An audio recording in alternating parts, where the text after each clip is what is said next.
Good evening, everyone. So, I hope you all are doing well.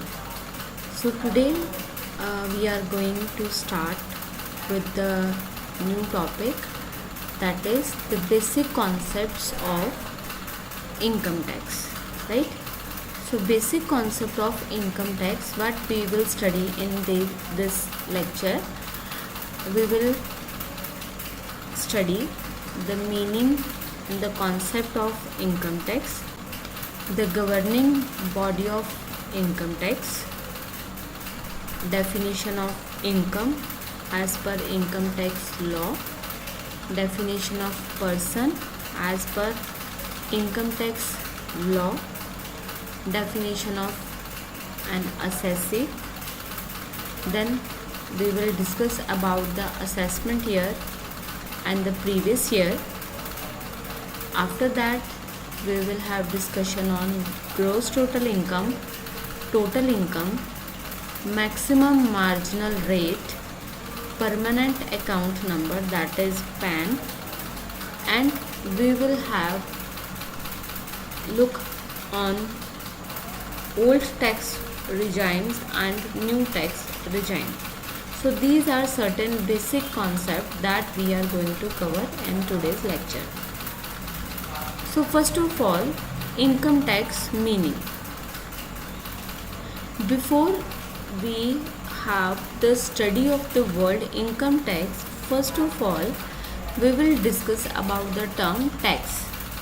So what is this tax? Tax क्या है? It is an obligation that we pay to the government. या बोल सकते हो कि ये आपका एक कॉस्ट ऑफ लिविंग है. कॉस्ट ऑफ लिविंग कैसे? हम लोग एक सोसाइटी में रहते हैं और बहुत सारी सोसाइटी चीज़ों को हम लोग यूज़ करते हैं, तो उन चीज़ों की यूसेज के लिए जो ऑब्लिगेशन हम लोग गवर्नमेंट को पे करते हैं, that is called as a tax. So ये एक कंपल्सरी ऑब्लिगेशन है, एक कंपल्सरी पेमेंट है जो हमें गवर्नमेंट को करनी पड़ती है, right? So income tax means any annual taxes charged by the federal government and most state governments on individual and business incomes. So जब आप ये टैक्सेस को किसी पर्टिकुलर पर्सन की इनकम के ऊपर चार्ज करोगे, then it will become a income tax. So हमने क्या स्टडी किया कि जो टैक्सेस हैं वो हमारी कंपल्सरी पेमेंट्स होती हैं जो हमें गवर्नमेंट को करनी पड़ती हैं. ये हमारी ऑब्लिगेशंस है that we are required to pay. अब टैक्सेस जो हैं अगर आप इंडिया में देखो तो there are 2 types of taxes in India. One is the direct tax and second one is the indirect tax. Both are the source of income for the Indian government. दोनों ही taxes income source हैं government के लिए. यहाँ पे अब difference क्या है कि डायरेक्ट टैक्सेस में जिस पर्सन के ऊपर गवर्नमेंट टैक्स इम्पोज करती है, only that person is liable to pay tax, जिसमें आपका इनकम टैक्स आ गया जो हम फर्दर लेक्चर्स में अंडरस्टैंड करेंगे, right? So there are 2 types of taxes in India. One is the direct tax and other one is the indirect tax. So direct tax का मतलब क्या है? जो जिस पर्सन के ऊपर इम्पोज होगा, that particular person is liable to pay that tax. मैंने यहाँ पे मेंशन भी किया है, income tax is a kind of direct tax, क्योंकि जिस पर्सन की इनकम है उसी पर्सन को टैक्स को पे करना है. So income tax is a kind of direct tax as both the incidents and impact of tax lies on the same person. इसका मतलब क्या है कि जिस पर्सन के ऊपर टैक्स इम्पोज हो रहा है, only that person is liable to pay tax. So it is called as the income tax. Direct tax is a income tax, right? अब इसका मतलब क्या है कि जिस पर्सन की इनकम ज़्यादा है, he will pay more taxes. So जो आपका इनकम टैक्स है, डायरेक्ट टैक्स, ये आपका प्रोग्रेसिव इन नेचर है. प्रोग्रेसिव इन नेचर मतलब as level of income goes on increasing, rate of tax also goes on increasing, right? तो ये जो है वो प्रोग्रेसिव इन नेचर है. दूसरा हमारा आ जाता है इनडायरेक्ट टैक्स। इनडायरेक्ट टैक्स में taxes are imposed on one person but they are paid by the another person. Means tax का बर्डन जो है वो एक पर्सन के ऊपर है, लेकिन टैक्स को पे कोई और करता है।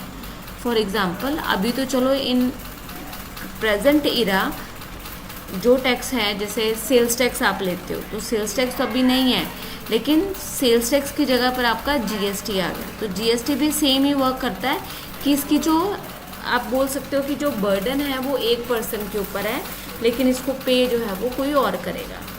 हम इसको सेल्स टैक्स से समझ सकते हैं। लाइक अगर आप कुछ भी बाय करते हो, कुछ भी खरीदते हो, तो वहाँ पे लिखा होता है इंक्लूसिव ऑफ ऑल टैक्सेस। तो आप उस पर्टिकुलर प्रोडक्ट के रेट में अमाउंट ऑफ टैक्स को ऐड करके पे करते हो, और अब जो सेलर है वो उसमें से अमाउंट ऑफ टैक्सेस जो है वो गवर्नमेंट को पे कर देता है, और जो कॉस्ट ऑफ गुड होता है वो अपने पास रखता है, right. So there are two types of taxes, one is the direct tax and other one is the indirect tax. Direct tax में टैक्स पे करने का बर्डन सेम उसी पर्सन पर है जिसके ऊपर टैक्स को इम्पोज किया गया। फॉर एग्जांपल, आपका इनकम टैक्स जो है वो डायरेक्ट टैक्स है, और इनडायरेक्ट टैक्स में टैक्स का बर्डन किसी और पर्सन पे है, लेकिन उसको पे जो है वो कोई और करता है। तो इसका एग्जांपल में आप लिख सकते हो, लाइक वैट है, सेल्स टैक्स है, तो ये इनडायरेक्ट टैक्सेस हैं। लेकिन अभी इन सब की जगह पे आपका जो इनडायरेक्ट टैक्स है वो गुड्स एंड सर्विस टैक्स आ गया, राइट। सो इंडिया में इनकम टैक्स की गवर्निंग बॉडी क्या है? In India the administration of income tax has been explained and demonstrated as number 1 income tax act 1961, income tax rules 1962, annual finance act and the circulars issued by CBDT, that is the Central Board of Direct Taxes. So these are the governing bodies जो income tax rules बनाती हैं, उनको implement करती हैं, उनके circulars notifications के related काम करती हैं। क्योंकि आप देखो हर साल जब नया बजट आता है तो इनकम टैक्स की न्यू नोटिफिकेशंस और अपडेशन आती रहती है। तो ये सारी गवर्निंग बॉडीज़ हैं जो कि इनको रेगुलेट करती है इंडिया में। Now, we will discuss about the various definitions covered under Income Tax Act. So, first one is the definition of income. As per Section 2, subsection 24. As per Section 2, subsection 24, income means any profit and gains. मतलब कि अगर आपका कोई भी business है, आप कोई भी बिजनेस एक्टिविटीज़ कर रहे हो, और उन बिजनेस एक्टिविटीज़ से अगर आपने कोई प्रॉफिट अर्न किया है तो it will form part of your income, right. Same आ गया आपके पास गेन्स। गेन्स में क्या आ गया कि आपके पास कोई प्रॉपर्टी है, आपने उसको सेल किया है, लाइक आपने उसको ख़रीदा 10,000 में था, लेकिन आपने सेल उसको 1 लाख में किया, तो जो डिफरेंस है दैट इज़ द गेन। दोनों में फ़र्क क्या रहता है कि जो प्रॉफिट है वो आपकी रेगुलर एक्टिविटी से आता है। जब आप एक बिजनेस को कॉन्टिन्यूटी में करते हो तो उससे जो आपको मार्जिन मिलता है that is called as your profit. लेकिन गेन्स जो है वो आपका वंस इन अ ईयर हो सकता है। वो आपने कोई प्रॉपर्टी सेल की, कोई शेयर सेल किए, कोई गोल्ड सेल किया, उससे जो आपको गेन हुआ, वो आप जो मार्जिन मिला that is known as gain. So profits भी आपके इनकम का पार्ट बनते हैं as per section 2 subsection 24। Gains भी आपकी इनकम का पार्ट बनते हैं as per section 2 subsection 24। Next आ गया हमारे पास डिविडेंड। अगर आपने किसी भी कंपनी के शेयर्स बाय किए हैं and you are receiving income in form of dividend, you are receiving something in form of dividend, तो वो जो अमाउंट ऑफ डिविडेंड है वो भी आप अपनी इनकम में इंक्लूड करोगे, right. Then third is voluntary contribution received by trust.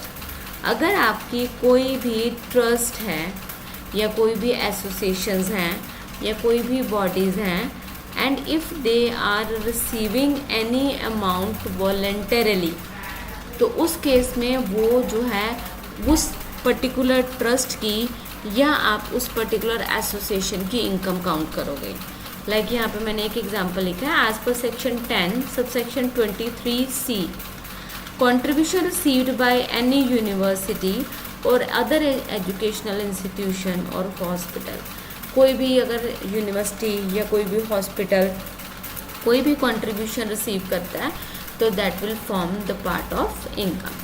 So income में हमने एज पर सेक्शन 2 सबसेक्शन 24 क्या क्या इंक्लूड किया, हमने प्रॉफिट एंड गेन्स को इंक्लूड किया, हमने डिविडेंड्स को इंक्लूड किया, हमने voluntary contribution received by trust को इंक्लूड किया, जिसमें हमने एक एग्जांपल किया है कि अगर यूनिवर्सिटी या हॉस्पिटल्स या कोई भी एजुकेशनल इंस्टीट्यूशंस कोई भी कंट्रीब्यूशन रिसीव करते हैं तो वो कंट्रीब्यूशन उनका फॉर्म ऑफ इनकम में ही काउंट होगा, राइट।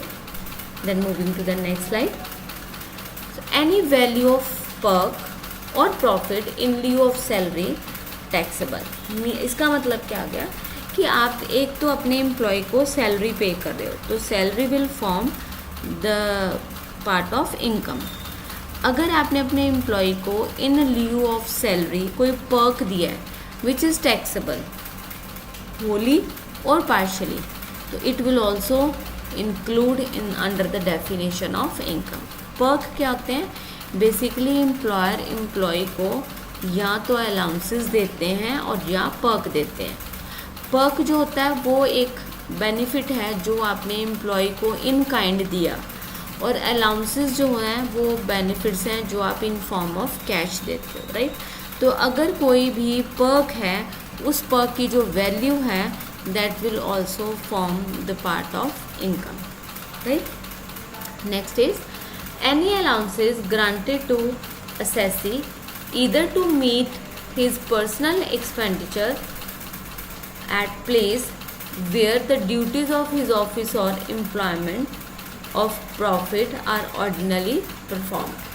अब ये क्या आ गया कि अगर एम्प्लॉयर ने अपने एम्प्लॉय को कोई भी अलाउंसेस दिए to meet his personal expenses, उसके पर्सनल एक्सपेंडिचर को मीट आउट करने के लिए, कहाँ पर, जिस प्लेस पे वो बिजनेस कर रहा है, तो वो अलाउंसेस भी आप अपनी इनकम में इंक्लूड करोगे, right. So next is any winning from lotteries, crossword puzzles, races including the horse races, card games and other games और एनी सॉर्ट ऑफ और from gambling, betting will be included under the definition of income.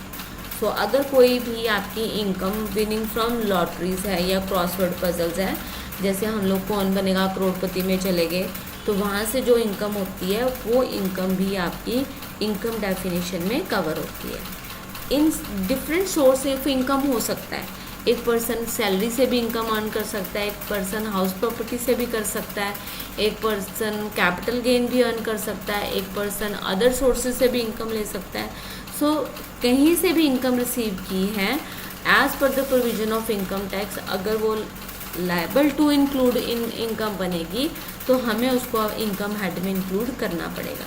सो हमने क्या किया कि income में क्या आता है, कोई भी प्रॉफिट और डिविडेंड आता है, इनकम में गेन्स आते हैं, इनकम में voluntary contribution received by trust आता है, इनकम के अंडर आप वैल्यू ऑफ पर्क लेते हो which are taxable as per section 17 sub section 2 clause 3, income में आप अलाउंसेस लेते हो, राइट। और कोई भी winning from lotteries, crossword puzzle, races, gambling, betting, वो सारी चीज़ों को आप अपनी इनकम डेफिनेशन में इंक्लूड करोगे, right. Then any sum received by assessee as employee's contribution to provident fund और सुपरएन्यूएशन फंड। अगर एम्प्लॉय के लिए कोई फंड क्रिएट करता है और उसमें अमाउंट को कंट्रीब्यूट करता है तो वो जो कंट्रीब्यूशन है will also be included under the definition of income. Then an aggregate amount of gifts और gifts received exceeding 50,000 in previous year will form the part of income. कोई भी गिफ्ट रिसीव हुआ है जिसकी वैल्यू 50,000 से ज़्यादा है तो वो जो जितनी ज़्यादा वैल्यू है that will form the part of the income, right. So the rest features of income tax we will do in our next lecture. Thank you.